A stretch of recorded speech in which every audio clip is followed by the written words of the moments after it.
Neste vídeo nós continuaremos a nossa super revisão para o concurso do CAL Mato Grosso do Sul.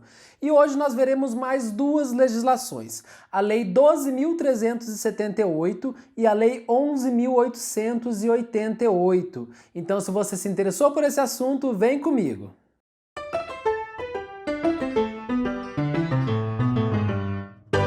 Olá, seja bem-vindo. Meu nome é Felipe, eu sou arquiteto e concurseiro e você está no Flashcards Arquitetura.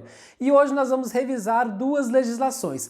A Lei 12.378, que regulamenta a profissão de arquitetura e urbanismo no Brasil, é mais conhecida como a legislação do CAL, e a Lei 11.888, que trata da assistência técnica gratuita para as famílias de baixa renda. Então, se você vai fazer o concurso do CAL do Mato Grosso do Sul ou se está estudando para outro concurso do CAL, o CAL São Paulo, por exemplo, fica comigo nesse vídeo que eu tenho certeza que ele vai ser muito útil para você. Mas sem mais enrolação, vamos entender como que vai funcionar a nossa revisão de hoje. Nós revisaremos através de questões. Eu separei uma série de questões aqui que caíram em concursos anteriores e nós vamos aprender através delas, tá? A gente vai pontuar aquilo que é mais importante e aquilo que é mais cobrado para a sua prova. Então, vamos começar. E nós vamos começar pela Lei 12.378. Primeira questão. Quanto aos procedimentos inerentes ao registro para habilitação ao exercício profissional de arquitetos e urbanistas perante o Conselho de Arquitetura e Urbanismo do Estado ou do Distrito Federal é incabível. Então vamos ver qual dessas alternativas que não é cabível, Vamos lá. Letra A, dispensa. B, interrupção. C, suspensão. D, cancelamento. Ou E, registro provisório. Veja bem, aqui nós temos um misto de sanções disciplinares com alguns direitos que os arquitetos e urbanistas têm. Por exemplo, lá na letra B, interrupção do registro, isso não é uma sanção, tá? Isso é um direito que é facultativo, inclusive, fique atento, tá? A interrupção do registro é um direito que o profissional de arquitetura e urbanismo tem, mas é facultativo, ele não é obrigado, tá ok? Então não pode ser o nosso gabarito, porque não é incabível. A Lei 12.378 prevê sim a interrupção do registro. Letra C, suspensão do registro. Isso é uma sanção disciplinar. O registro pode ser suspenso por 30 dias a 1 ano. Letra D, cancelamento do registro, é outra sanção disciplinar. Em algumas circunstâncias, se for comprovado que o arquiteto urbanista cometeu a infração, ele pode ensejar sim o seu cancelamento do registro. E a letra E, registro provisório. Isso não é uma sanção, isso é um direito que o arquiteto tem. Logo, quando ele se forma, ele vai dar entrada lá às papeladas junto ao CAL. Enquanto ele não apresenta o seu diploma de arquiteto urbanista, ele tem um registro provisório. Então a única que eu não citei aqui é a letra A, dispensa. A dispensa é incabível. A Lei 12.378 não fala em momento algum de dispensa do registro ou dispensa de qualquer outra coisa, tá? Portanto, esse é o nosso gabarito. Próxima questão. Consoante o que dispõe a regulamentação vigente para o exercício da profissão de arquiteto e urbanista e seu respectivo conselho, assinale a alternativa correta. A. Vedada a existência de Conselho de Arquitetura e Urbanismo compartilhado por mais de um Estado. Não é vedada, tá? É permitida a existência de Conselho de Arquitetura compartilhado por mais de um Estado. B. Obrigatório ao arquiteto e urbanista acompanhar a implantação e a execução de projetos de sua autoria. Não, é facultativo. O arquiteto ele não é obrigado a acompanhar a execução do seu projeto. É facultativo, tá legal? Então não é o nosso gabarito também. Letra C. O Conselho de Arquitetura e Urbanismo deve prestar contas ao Tribunal de Contas da União. Muito bem. O CAL, ele é uma autarquia federal, portanto ele deve sim prestar contas ao Tribunal de Contas da União, o TCU. Letra D.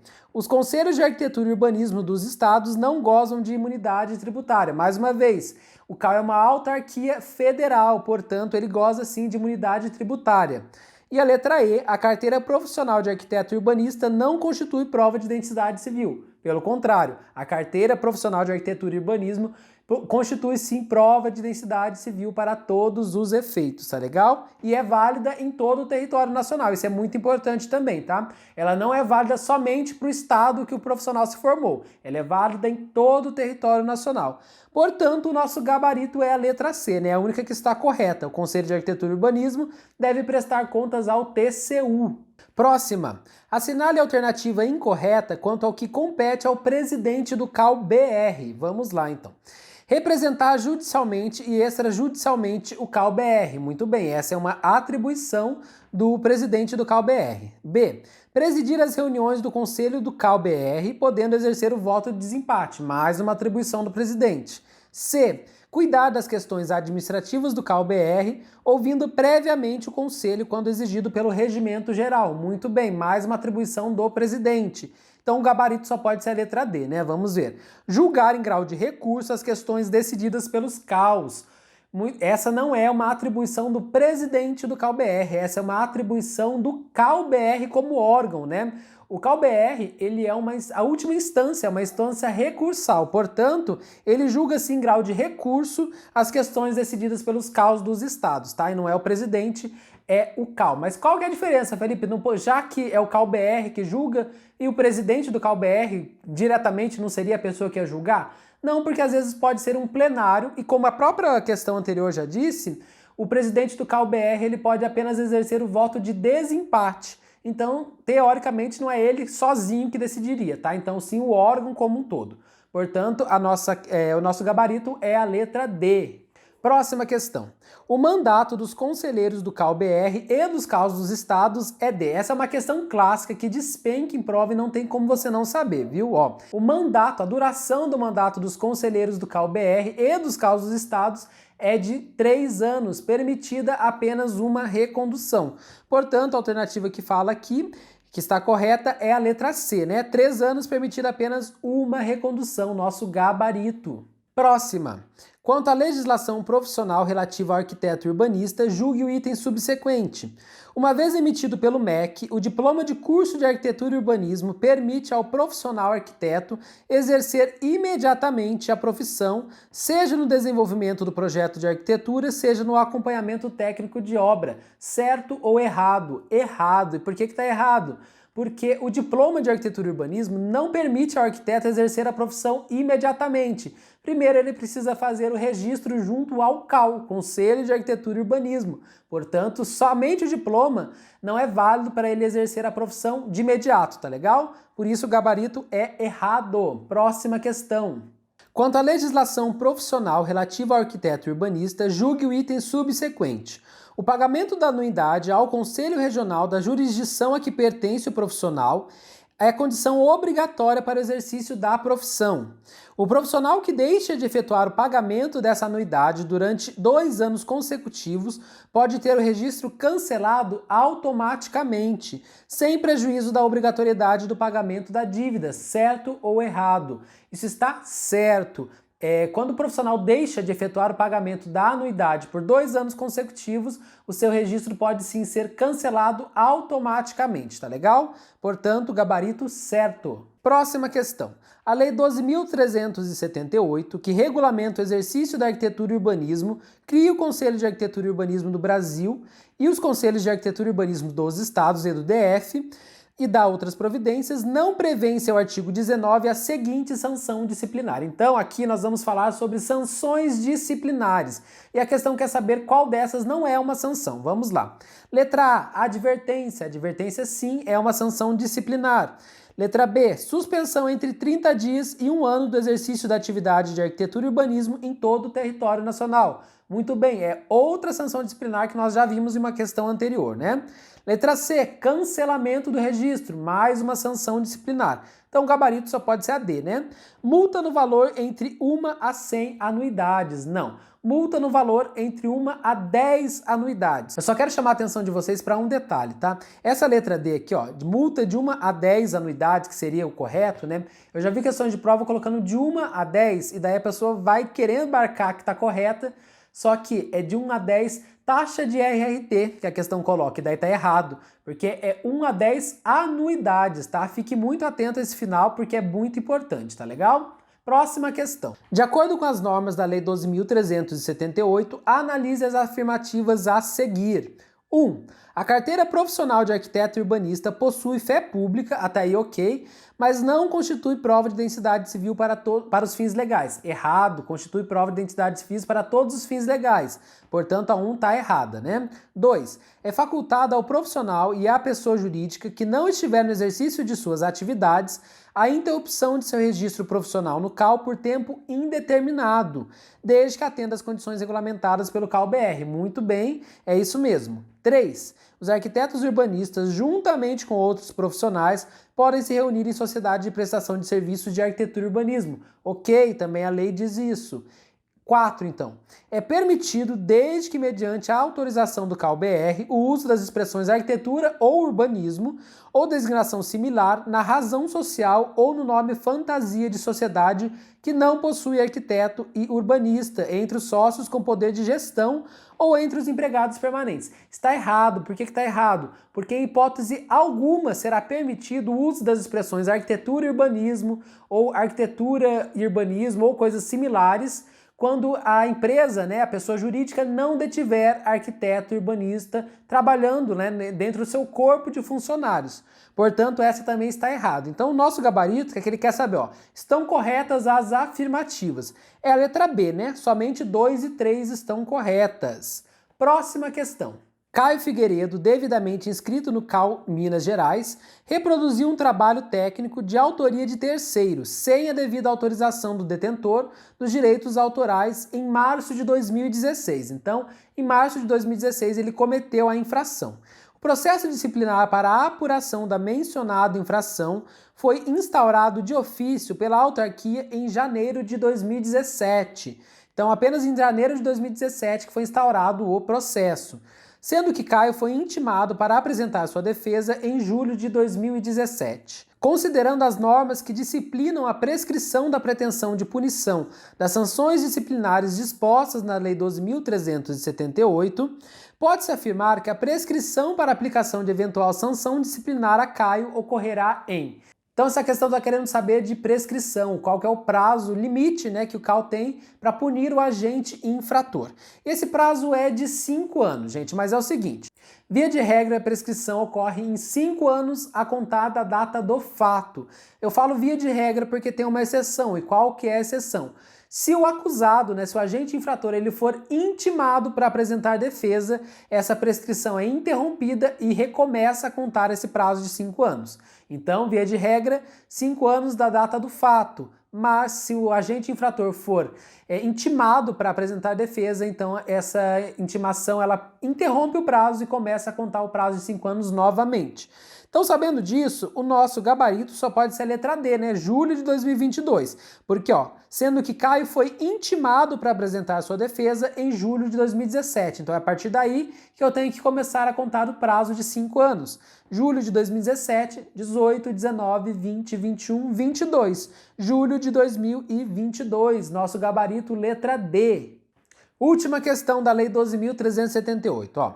A Lei 12.378 apresenta definições de infrações disciplinares, prevê sanções disciplinares, regula o processo administrativo e trata da prescrição das sanções disciplinares.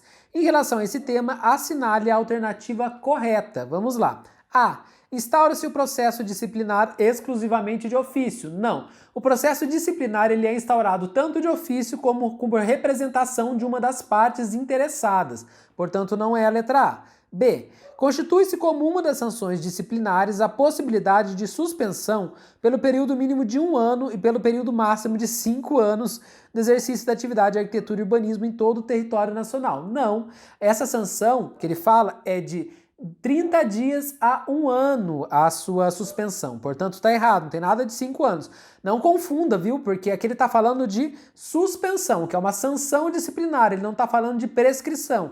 A prescrição nós vimos a questão anterior, que é de 5 anos, Letra C. Registrar projeto ou trabalho técnico ou de criação no CAL para fins de comprovação de direitos autorais e formação de acervo técnico que não haja sido efetivamente concebido, desenvolvido ou elaborado por quem requerer o registro e delegar a quem não seja arquiteto urbanista a execução de atividade privativa de arquiteto urbanista são exemplos de infrações disciplinares. Muito bem, Isso daí é o caput da lei. Letra C está correta, é o nosso gabarito, mas vamos ver as demais. mais, ó. São irrecorríveis as decisões definitivas proferidas pelos CAUs, dada a respectiva autonomia e autoridade. Não, não é irrecorrível não, cabe recurso ao plenário do CAU, ao plenário do CAU-BR também, portanto não tem nada de irrecorrível, tá? A letra D tá errada. Letra E.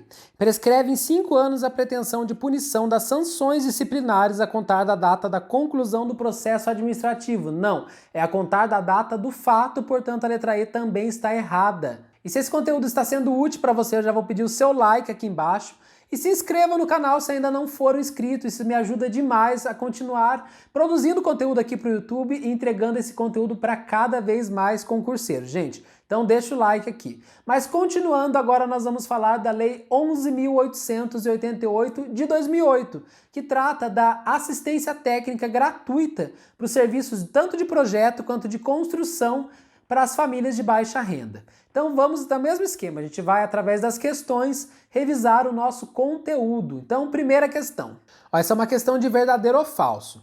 Assistência técnica para habitação de interesse social, gratuita e pública, é um direito das famílias de baixa renda no Brasil, no qual o arquiteto urbanista é um dos profissionais atribuídos a prestar esse serviço técnico. Repare que a questão já dá uma dica pra gente sobre outras pegadinhas de prova que podem vir a acontecer. Ó, é um dos profissionais, tá? Já vi questão de prova falando que o arquiteto urbanista é o único que pode prestar esse tipo de serviço. Não, existem outros, tá? Que a lei fala. Os engenheiros também. Continuando, em relação a essa lei, assinale V verdadeiro ou F para falso, né? Vamos lá. Prevê que os recursos devem provir de fundos públicos direcionados à habitação de interesse social sem o envolvimento de recursos privados. Errado, tá? Falso, tá? Porque pode sim ocorrer a introdução de recursos privados, tá? A iniciativa privada pode também entrar como parceria através de consórcios públicos e tudo mais. A tá errada. A não, né? A primeira alternativa. Falso. Objetiva otimizar e qualificar o uso e o aproveitamento racional do espaço edificado e de seu entorno, bem como dos recursos humanos, técnicos, econômicos empregados no projeto e na construção da habitação. Muito bem, isso daqui está certo, né? Próxima, visa a formalizar o processo de edificação, reforma ou ampliação da habitação perante o poder público municipal e outros órgãos públicos. Também está correto. E a última visa a evitar a ocupação de áreas de risco e de interesse ambiental. Mais uma vez, certo. Então, nossa única falsa é a primeira, né? Então, falso, verdadeiro, verdadeiro, verdadeiro. Nosso gabarito é a letra D, né? Próxima questão. No que concerne a habitação de interesse social erguida em áreas urbanas e rurais, a Lei 11.888 assegurará às famílias de baixa renda assistência técnica pública e gratuita para o projeto e para a construção, conferindo esse direito às famílias com renda mensal de até 3 salários mínimos. Grave isso, porque de tudo que eu falar aqui hoje, de todas as questões que a gente for resolver, isso daqui é o mais importante para você levar para a prova. Você precisa saber que é para famílias de até 3 salários mínimos, tá ok? Nosso gabarito, letra B. Próxima. A respeito da assistência técnica, é correto afirmar: ficam dispensados de apresentação de anotação ou registro de responsabilidade técnica os integrantes de equipes de organizações não governamentais sem fins lucrativos. Não, ninguém é dispensado de apresentar RRT, tá? O registro de responsabilidade técnica é um direito e, ao mesmo tempo, um dever do profissional de arquitetura e urbanismo, tá? Então ele não é dispensado, não. Letra B. Os serviços de assistência técnica devem priorizar apenas as iniciativas em zonas habitacionais declaradas por lei como de interesse social. Não, não deve priorizar apenas essas iniciativas nas zonas habitacionais, não. Temos outras situações que a lei prevê, como, por exemplo, multirões, né? Os multirões também devem ter prioridade, então tá errado. C. O nível mínimo de rendimento para direito à assistência técnica é maior para as famílias residentes em zonas urbanas do que para as famílias residentes em zonas rurais. Não, isso não tem nada a ver, a lei nunca falou disso, tá? Trata com igualdade, tanto quem mora em zona urbana quanto quem mora em zona rural, portanto também tá errado. D. Convênios que venham a ser firmados para prestação de serviços de assistência técnica devem prever a busca de inovação tecnológica, a formulação de metodologias de caráter participativo e a democratização do conhecimento. Muito bem, isso não tem nada de errado, né? Nosso gabarito é a letra D. Mas vamos ver o que tem de errado com a letra E. A Lei de Assistência Técnica é entendida como parte integrante dos direitos sociais à segurança e ao bem-estar previstos na Constituição Federal. Não. Essa lei de assistência técnica, ela é parte integrante prevista lá na Constituição Federal como direito à moradia e não direito à segurança, tá? Portanto, tá errado também. E o nosso gabarito é mesmo a letra D. Próximo, os serviços de assistência técnica prestados nos termos da Lei Federal 11.888 devem priorizar as iniciativas que contemplem. Mais uma vez, né? Quem que deve ser priorizado? Vamos ver. Letra A. Projetos implantados pelas prefeituras e pelo governo do estado. Não. B. Famílias que tenham em sua composição idoso ou pessoa com deficiência. Também não. Bonitinha essa questão, né? Mas não é o gabarito. C. Famílias integrantes do Cadastro Único do Ministério do Desenvolvimento Social. Não, a lei não fala nada disso. D. Implantação sob regime de mutirão em zonas habitacionais declaradas por lei como de interesse social. Muito bem. Por que naquela outra questão estava errado? Porque ele falava apenas em zonas habitacionais declaradas por lei como de interesse social. E não, nós temos mais a possibilidade que é a implantação sob regime de mutirão. Portanto, que aquela questão estava errada, mas essa aqui está certa, é o nosso gabarito.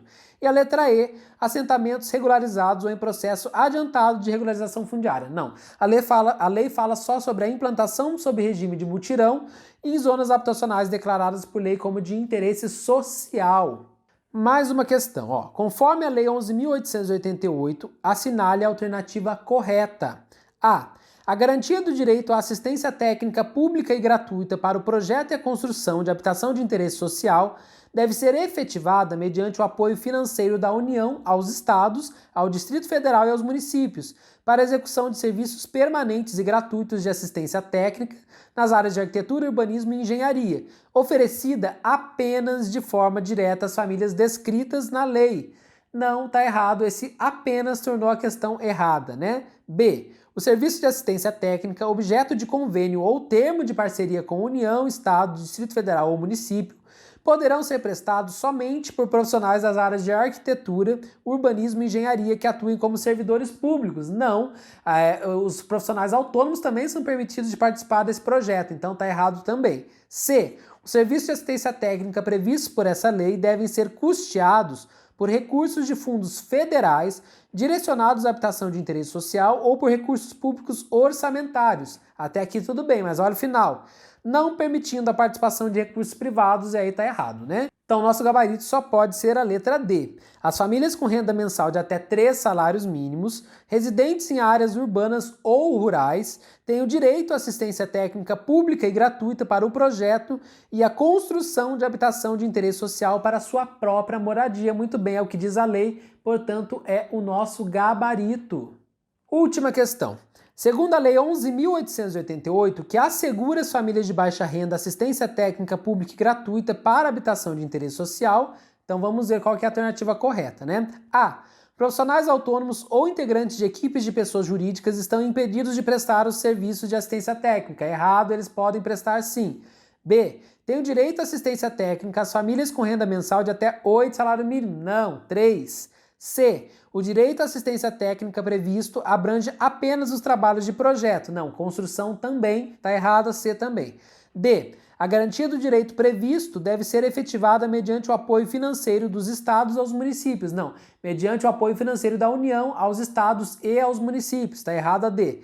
E a letra E, iniciativas sob regime de mutirão em zonas habitacionais de interesse social são prioritárias no serviço de assistência técnica. Muito bem, esse é o nosso gabarito. Bom, pessoal, esse foi o vídeo de hoje, espero que vocês tenham gostado. Não percam o vídeo de amanhã, que nós vamos com mais legislações, com mais revisão para o concurso do CAL do Mato Grosso do Sul. E se você perdeu o vídeo anterior ou outros vídeos, é só clicar na descrição aqui embaixo que eu vou deixar o link da playlist com todos os outros vídeos, tá legal? Até o próximo vídeo! Ok...